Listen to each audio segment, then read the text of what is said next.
Hey there, Caitlin here, and today I'm going to be showing you how I made my Kirishima Unbreakable prop. So let's get started.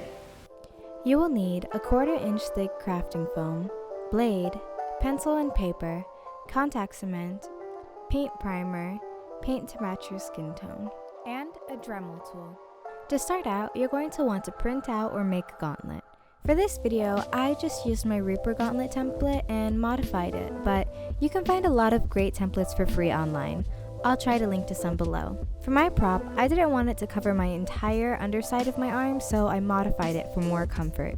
You can do this if you want by cutting the gauntlet how you want it to fit, or you can keep it full-sized as a base. After you're happy with your gauntlet, transfer it over to foam. I also cut out some jagged squares on top of the gauntlet so that it wouldn't be so perfectly formed. After you have the gauntlet base done, we're going to start making the hand details. I included a template for this down below too, but if you want to customize this more for yourself, you can follow these instructions. First, lay whichever hand you want to make the prop for down on a piece of paper and trace your hand. Then, making sure you make enough space for your hand to be hidden, draw a spiky outline around your hand. You can cut the pattern out when you're happy with it and lay it on top of your hand to make sure that your hand won't be seen underneath the pattern.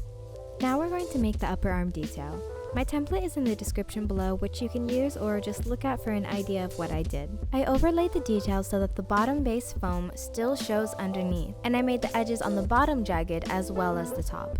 I did a similar thing for the small area under my wrist, using a thinner foam.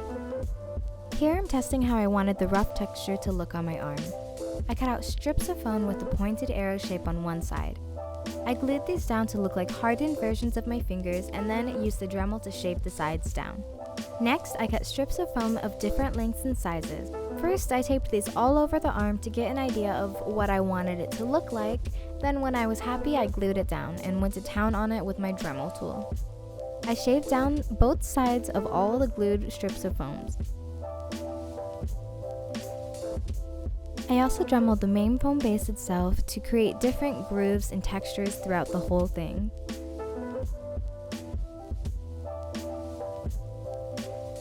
I lost the footage of me painting the prop, but basically I primed the foam with Plasti Dip and then mixed brown and white paint to try to get something close to my skin color. You can also add red for undertones, but the idea is just to mix the paint together until you can find something close to your skin and paint it all with that.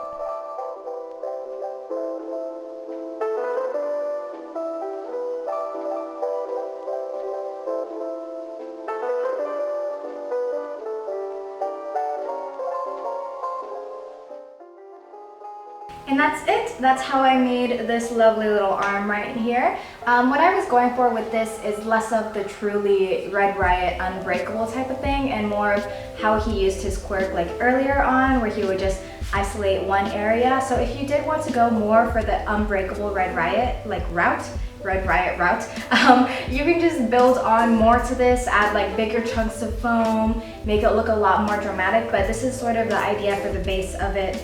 If you want to cosplay Kirishima, which you totally should because there needs to be more Kirishima cosplayers out there in the world. I love him so much. But thank you for watching. I hope you enjoyed this video. If you want to see more content like it, I post over on my Patreon every single month, 2 cosplays a month, including tutorials and vlogs, so you can check that out if you want. The link is in the description. And if you want to stick around for more tutorials and vlogs, please subscribe. Thank you so much for watching, and I'll see you next time.